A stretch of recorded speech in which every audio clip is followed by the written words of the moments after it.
Okay, so besides the drill, we have a handle, an instruction manual, and that handle there just basically gives you more leverage on the drill. I'm not going to be using that. I just usually keep my drill standard. I don't use a handle like that, but if you wanted for like a better grip and to put more force into it, you could use it.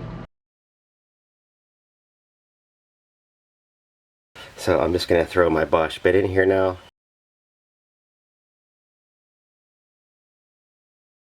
So the Bosch bit definitely fit in there fine. No trouble.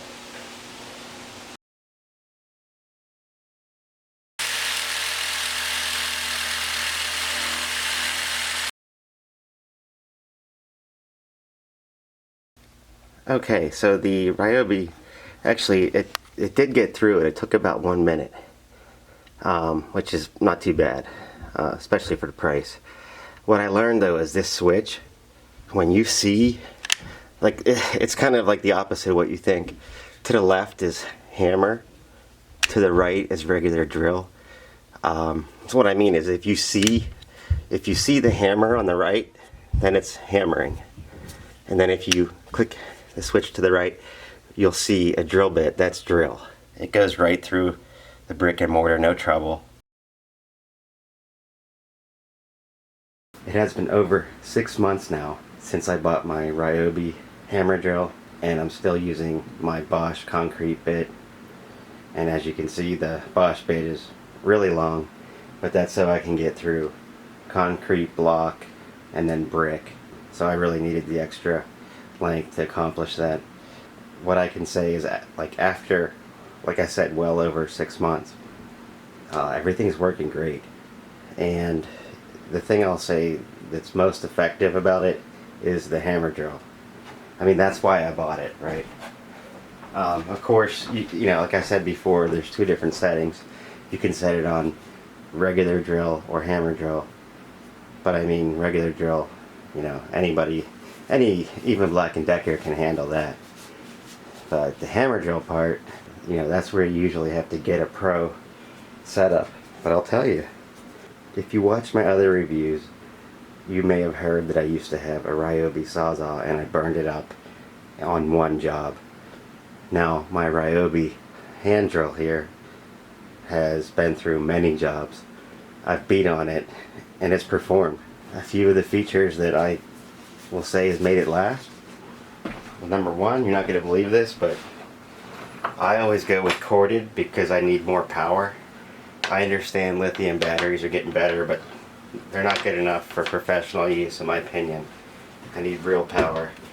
Also, it's going to seem funny, but having, you know, a wrench like this to tighten it, I mean, that's critical.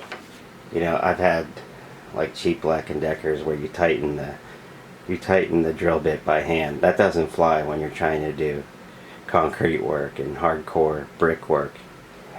I mean, if you're going through something really hard like brick, you can't have a hand tightening system. You gotta have one of these little wrenches or chuck.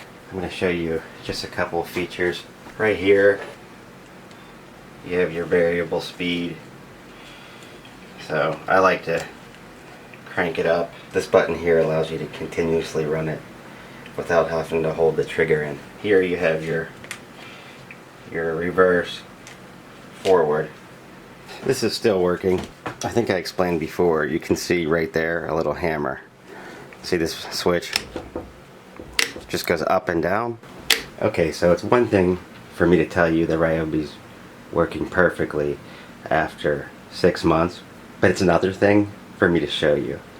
And to do that, I'm gonna try to drill through a brick, I'm gonna try to drill through concrete, and then I'm gonna try, I doubt it's gonna work, but I'm gonna try to drill through. And bear in mind, not only is my Ryobi well over 6 months old, my Bosch concrete bit is also over 6 months old. I bought them at the same time. And what I'll do is I'll run the clock.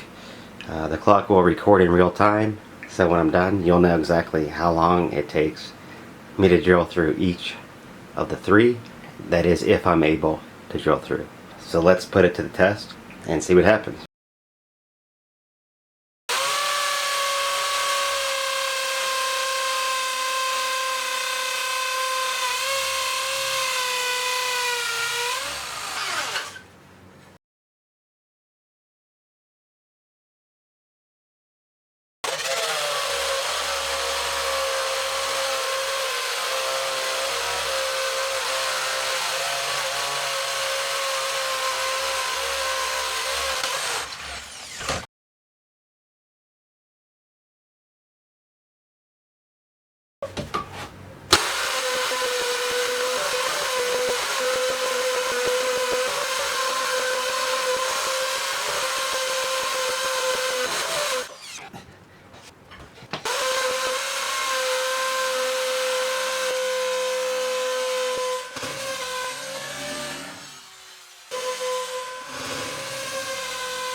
Anyways, the point of this is it does a pretty good job